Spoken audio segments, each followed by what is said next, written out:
A'udzubillahi minasyaitonirrajim. Bismillahirrahmanirrahim. Assalamualaikum warahmatullahi wabarakatuh. Dalam kesempatan kali ini kita akan mengisahkan sebuah kisah di mana Nabi Ibrahim alaihi salatu wassalam diperintahkan oleh Allah untuk menyembelih Nabi Ismail alaihi salatu wassalam. Nabi Ismail alaihi salatu wassalam adalah nabi yang diberikan oleh Allah kesabaran yang begitu luar biasa. Sejak masih kecil, Nabi Ismail alaihi salatu wassalam sudah memiliki kesabaran yang begitu besar. Ini terbukti ketika Nabi Ibrahim alaihi salatu wassalam diperintahkan Allah untuk menyembelih Nabi Ismail alaihi salatu wassalam. Ketika Nabi Ismail alaihi salatu wassalam mengetahui bahwa ayahnya diperintahkan Allah untuk menyembelihnya, maka dengan sangat ridho Nabi Ismail alaihi salatu wassalam menerima perintah Allah tersebut. Lalu bagaimanakah kisahnya? Bagaimana bisa Nabi Ibrahim alaihi salatu wassalam mengorbankan Nabi Ismail alaihi salatu wassalam? Jadi begini kisahnya teman-teman. Dalam sebuah riwayat disebutkan bahwa Nabi Ibrahim alaihi salatu wassalam adalah nabi yang diberikan kekayaan oleh Allah berupa hewan peternakan yang banyak. Saking banyaknya hewan ternak yang dimiliki oleh Nabi Ibrahim alaihi salatu wassalam, maka Nabi Ibrahim alaihi salatu wassalam harus memantau seluruh hewan ternaknya di atas perbukitan. Maka dari atas perbukitan itulah Nabi Ibrahim alaihi salatu wassalam bisa memantau seluruh hewan ternaknya. Ketika Nabi Ibrahim alaihi salatu wassalam sedang memantau seluruh hewan peternakannya di atas perbukitan, maka turunlah malaikat Jibril alaihi salatu wassalam yang menyerupai seorang lelaki tua yang sedang bermusafir. Maka datanglah malaikat Jibril alaihi salatu wassalam menghampiri Nabi Ibrahim alaihi salatu wassalam dan berkata, "Wahai Tuan, bolehkah aku meminta seekor dombamu untuk bekal perjalananku nanti?" Maka Nabi Ibrahim alaihi salatu wassalam menjawab, "Jika engkau mau, maka ucapkanlah subuhu kudusu warobunal wal malaikati waruh. Maka engkau boleh mengambil 1/3 dari hewan peternakan yang aku miliki. Dan jika engkau mengulangi zikir ini sebanyak 2 kali, maka engkau boleh mengambil separuh dari hewan peternakan yang aku miliki. Dan jika engkau mengulanginya lagi, maka engkau boleh mengambil berapapun banyaknya dari hewan peternakan yang aku miliki ini." Setelah malaikat Jibril mendengarkan jawaban dari Nabi Ibrahim, maka malaikat Jibril dengan jujur dan mengatakan, "Wahai Ibrahim, sebenarnya aku ini Jibril, dan aku turun untuk mengujimu apakah engkau pantas menjadi Khalilullah. Dan ternyata engkau memang pantas. Tidak sedikit pun dalam hatimu tertarik dengan dunia ini, walaupun kau sedang mengusahakannya." Dalam hal ini artinya Nabi Ibrahim bekerja keras mencari dunia, tetapi untuk kepentingan akhirat dan tetap mengutamakan Allah Subhanahu wa Ta'ala. Sekarang kita mulai masuk ke awal permulaan kisah mengapa Nabi Ismail alaihi salatu wassalam dikurbankan oleh Nabi Ibrahim alaihi salatu wassalam. Sebelum diisyaratkan berkurban seperti sekarang ini, dahulu Nabi Ibrahim sudah biasa berkurban untuk dibagikan kepada orang-orang di sekitar. Dalam riwayat disebutkan, Nabi Ibrahim alaihi salatu wassalam biasa berkurban sebanyak 100 ekor unta, 300 ekor sapi, dan 1000 ekor domba. Melihat sebanyak ini kurban yang dilakukan oleh Nabi Ibrahim, banyak orang-orang di sekitar yang mengagumi Nabi Ibrahim alaihi salatu wassalam. Sampai banyak orang memujinya, dan salah satunya berkata, "Sungguh luar biasa engkau Ibrahim, sebanyak ini kau berkurban, tidak ada sedikit pun penyesalan dan kesedihan di wajahmu. Tidak ada orang yang sebaik engkau Ibrahim." Banyak pujian datang kepada Nabi Ibrahim, akhirnya membuat Nabi Ibrahim hilaf dan mengatakan, "Kurban sebanyak ini belum seberapa. Andaikan Allah mengaruniakan aku anak dan Allah perintahkan aku untuk menyembelih anak itu, maka akan aku sembelih dia." Sebenarnya Nabi Ibrahim mengatakan seperti ini bukan untuk menyombongkan diri, tapi karena ketaatannya kepada Allah, apapun yang diperintahkan Allah kepadanya, maka akan dilaksanakannya. Karena ketika itu, usia Nabi Ibrahim sudah menginjak 80 tahun, dan Nabi Ibrahim pun merasa bahwa dia tidak akan memiliki anak, maka akhirnya terucaplah kalimat hilaf seperti itu.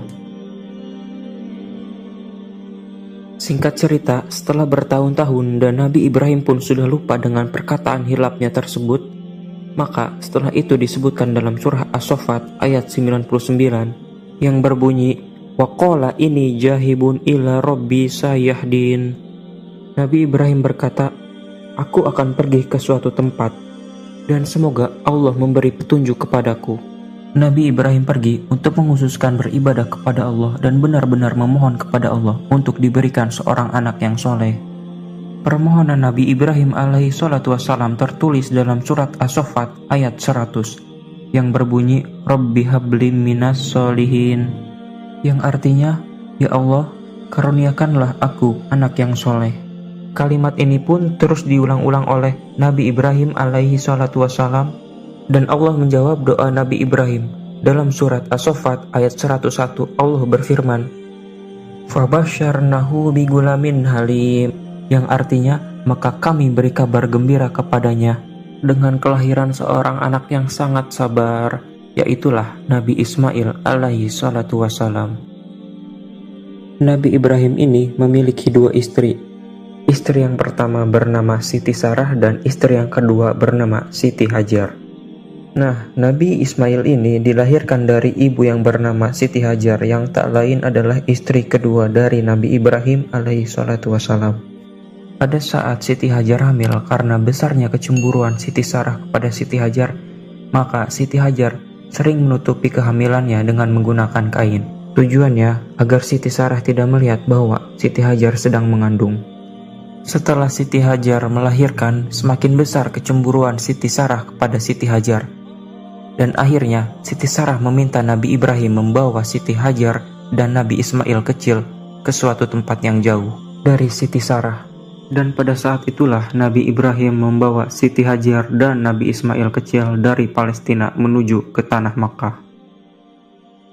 Selanjutnya Siti Hajar menetap di Makkah bersama Nabi Ismail, sedangkan Nabi Ibrahim menetap di Palestina bersama Siti Sarah. Tetapi Nabi Ibrahim seringkali datang untuk mengunjungi Siti Hajar dan Nabi Ismail. Singkat cerita, ketika usia Nabi Ismail sudah menginjak 7 tahun, karena lama Nabi Ibrahim tidak memiliki anak dan Nabi Ismail adalah anak pertama bagi Nabi Ibrahim, maka kecintaan Nabi Ibrahim pun semakin besar kepada Nabi Ismail. Lalu, tepat pada tanggal 8 Zulhijjah, ketika itu Nabi Ibrahim tertidur di Mina, dan pada saat tidur itulah Nabi Ibrahim bermimpi. Dalam mimpi itu Nabi Ibrahim mendengar sebuah suara yang mengatakan, "Wahai Ibrahim, tunaikanlah nazarmu, sembelih anakmu sebagaimana yang pernah kau katakan dulu." Nabi Ibrahim pun terbangun dari tidurnya. Awalnya, Nabi Ibrahim mengira bahwa mimpi itu datangnya dari iblis. Tetapi setelah beberapa saat, akhirnya Nabi Ibrahim mulai mengingat bahwa dulu dirinya pernah mengatakan nazar itu. Dengan penuh haru, Nabi Ibrahim pun menangis sambil memeluk Nabi Ismail yang sedang tertidur. Lalu Nabi Ismail pun terbangun dan mengatakan, "Ada apa wahai ayahku?" Nabi Ibrahim pun menjawab, "Tidak ada nak, ayah sayang sekali kepadamu." Lalu keesokan harinya Nabi Ibrahim pun berpindah tidur. Nabi Ibrahim berpindah tidur ke Arafah. Inilah awal sejarah bermalam di Mina dan wukuf di Arafah. Nabi Ibrahim tidur di Arafah dan ternyata mimpi itu pun datang lagi. "Wahai Ibrahim, tunaikanlah nazarmu, sembelih anakmu sebagaimana yang pernah kau katakan dulu." Nah, di mimpi yang kedua inilah Nabi Ibrahim sudah mulai tegar. Berarti memang benar ini adalah mimpi dan perintah dari Allah. Dan bukanlah mimpi yang datang dari iblis, karena memang dahulu Nabi Ibrahim pernah mengatakan nazar tersebut. Lalu di hari berikutnya, tepat pada tanggal 10 Zulhijjah, Nabi Ibrahim mengatakan kepada Siti Hajar, "Wahai Hajar, mandikanlah anak kita, berikanlah dia pakaian dan wewangian. Aku hendak membawanya bertemu dengan Allah." Siti Hajar pun membawa Nabi Ismail untuk dimandikan. Selama Nabi Ibrahim menunggu Nabi Ismail disiapkan oleh Siti Hajar, Nabi Ibrahim pun mengasah pisaunya sampai tajam. Setelah Nabi Ismail selesai, maka disinilah iblis mulai mempersiapkan rencananya. Iblis tidak ingin Nabi Ibrahim melaksanakan perintah dari Allah, yaitu menyembelih Nabi Ismail. Ketika itu, iblis datang kepada Siti Hajar dan menjelma menjadi seorang lelaki tua yang sangat bijaksana. Iblis berkata kepada Siti Hajar, "Wahai Hajar, tahukah engkau akan dibawa kemana anakmu oleh Ibrahim?" Siti Hajar menjawab, "Ya, aku tahu. Ibrahim akan membawa anakku untuk bertemu dengan Allah." "Hajar, tidakkah engkau melihat Ibrahim membawa pisau? Dan apakah engkau tahu untuk apa pisau itu?" Maka Siti Hajar pun menjawab, "Aku tidak tahu untuk apa pisau itu." "Dia akan menyembelih anakmu." Tidak mungkin seorang ayah akan menyembelih anaknya sendiri, apalagi dia seorang nabi. Tapi Ibrahim mengatakan bahwa itu adalah perintah dari Allah. Maka Siti Hajar menjawab, "Jika itu memang perintah dari Allah, jangankan leher anakku Ismail, leher aku pun sendiri aku mau memberikannya." Maka iblis pun gagal menghasut Siti Hajar. Setelah iblis gagal menghasut Siti Hajar, maka iblis pun melanjutkan rencananya untuk menghasut Nabi Ibrahim. Iblis berkata kepada Nabi Ibrahim, "Wahai Ibrahim, mau kemanakah engkau?" Lalu Nabi Ibrahim pun menjawab, "Aku hendak menyembelih anakku untuk Allah." Iblis berkata, "Wahai Ibrahim, tidakkah engkau melihat anakmu ini adalah anak yang penyabar dan penyantun? Dia adalah karunia terbesar dari Allah untukmu." Maka Nabi Ibrahim pun menjawab, "Tidak, aku memang pernah mengucapkan ajar ini. Pergilah kau." Iblis pun berkata, "Sudahlah, jangan kau sembelih anakmu dan minta ampun sajalah kau kepada Allah." Maka Nabi Ibrahim pun menyuruh iblis yang menyamar menjadi lelaki tua itu untuk pergi. Akhirnya, iblis pun gagal lagi untuk menghasut Nabi Ibrahim. Tidak sampai di situ usaha iblis, maka tak lama kemudian, iblis pun datang menghampiri Nabi Ismail dan mencoba untuk menghasut Nabi Ismail. Maka iblis berkata kepada Nabi Ismail, "Wahai Ismail, apakah engkau tahu akan dibawa kemana engkau oleh ayahmu?" Maka Nabi Ismail pun menjawab, "Ya, aku tahu, aku akan dibawa ayahku untuk menemui Allah." Maka iblis berkata, "Ayahmu berbohong Ismail. Tidakkah engkau melihat ayahmu membawa pisau? Pisau itu digunakan untuk menyembelihmu Ismail." Maka Nabi Ismail pun berkata, "Mengapa ayahku akan menyembelihku?" Ayahmu bilang itu adalah perintah dari Allah. Ketika Nabi Ismail pun tahu bahwa penyembelihan itu adalah perintah dari Allah, maka Nabi Ismail pun mengambil beberapa batu dan melempar iblis itu. Dan disinilah awal mula sejarah melontar jumroh. Ketika Nabi Ibrahim dan Nabi Ismail sampai di Mina, maka disitulah Nabi Ibrahim mengatakan yang sebenarnya kepada Nabi Ismail. Nabi Ibrahim pun berkata, "Wahai anakku, di dalam tidur ayah bermimpi. Ayah bermimpi Allah memerintahkan ayah untuk menyembelihmu. Bagaimana pendapatmu, nak?"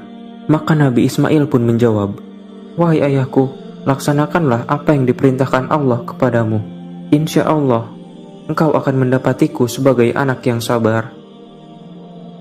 Ketika keduanya sudah bertekad untuk melaksanakan penyembelihan itu, maka di dalam riwayat lain, Nabi Ismail berpesan kepada Nabi Ibrahim. Pesannya adalah, yang pertama, "Wahai ayah, sebelum engkau menyembelih aku, ikatlah kedua tangan dan kakiku, agar aku tidak bergerak-gerak yang nantinya akan merepotkan ayah ketika ayah sedang menyembelih aku. Lalu, telungkupkanlah wajahku ke bumi, dan janganlah ayah pandangi aku ketika menyembelih, agar ayah berani melakukan penyembelihan itu. Pesan yang ketiga, tajamkanlah pisaumu ayah, agar aku tidak terlalu lama merasakan sakitnya mati. Pesan yang keempat, angkat bajumu ayah, agar tidak terpercik darahku, yang membuat akan berkurang pahalaku di sisi Allah. Pesan yang kelima, bawalah bajuku pulang, dan berikan kepada ibu, sampaikan salamku kepada ibu, bersabarlah dalam menjalani perintah Allah. Dan pesan yang terakhir, janganlah ayah memandang anak-anak sebayaku, agar ayah tidak terkenang dengan aku." Dengan tegar, Nabi Ibrahim pun melaksanakannya, mengikat kedua tangan serta kaki Nabi Ismail dan menelungkupkan wajah Nabi Ismail ke bumi. Lalu mulailah Nabi Ibrahim menggorok leher Nabi Ismail. Tapi ketika itu terjadi keanehan. Pisau yang sudah tajam tidak sedikit pun melukai leher Nabi Ismail. Nabi Ibrahim pun merasa aneh. Padahal ketika Nabi Ibrahim menggunakan pisau itu untuk memotong yang lain, Pisau itu sudah benar-benar tajam, tetapi pisau itu tidak mempan kepada leher Nabi Ismail. Karena sudah terlalu lama, akhirnya Nabi Ismail pun bertanya kepada Nabi Ibrahim, "Wahai ayah, ada apa?" "Entahlah nak, ayah rasa pisau ini sudah benar-benar tajam, tapi tidak bisa menyembelih lehermu." Nabi Ismail pun berkata, "Ayah, mungkin Allah mengira aku terpaksa melakukan ini, karena kaki dan tanganku terikat. Maka bukakanlah ikatan kaki dan tanganku ini, dan cobalah sekali lagi ayah." Karena begitu inginnya Nabi Ismail membantu ayahnya untuk berjalan di jalan Allah. Maka Nabi Ibrahim pun membuka ikatan kaki dan tangan Nabi Ismail dan mencoba untuk yang kedua kalinya. Ternyata sama saja tidak sedikit pun pisau yang tajam itu melukai leher Nabi Ismail. Dan akhirnya ketika Nabi Ibrahim mencoba untuk yang ketiga kalinya, maka Allah pun memerintahkan malaikat Jibril untuk mengganti tubuhnya Nabi Ismail dengan kambingnya Habil yang ada di surga. Jadi, ketika Nabi Ibrahim hendak menyembelih Nabi Ismail, maka dengan cepat malaikat Jibril mengganti tubuh Nabi Ismail dengan kambingnya Habil. Setelah Nabi Ibrahim selesai menyembelih, Nabi Ibrahim pun terkejut. Ternyata yang disembelihnya adalah seekor kambing. Nabi Ibrahim pun kebingungan di manakah sebenarnya tubuh anaknya itu. Nabi Ibrahim pun menoleh ke belakang dan dilihatnya Nabi Ismail dalam keadaan baik-baik saja. Maka ketika itu Nabi Ibrahim pun memeluk Nabi Ismail sambil mengucapkan takbir, "Allahu Akbar, Allahu Akbar, Allahu Akbar." Dan dari sinilah Allah berfirman dalam surat As-Saffat ayat 104-105, "Wahai Ibrahim, sungguh engkau telah membenarkan mimpi itu." Dari sini kita menyadari apa yang telah Allah rencanakan itu saling berkaitan. Mulai dari Allah perintahkan Habil dan Kabil berkurban, dan akhirnya Habil pun berkurban dengan kambing terbaiknya.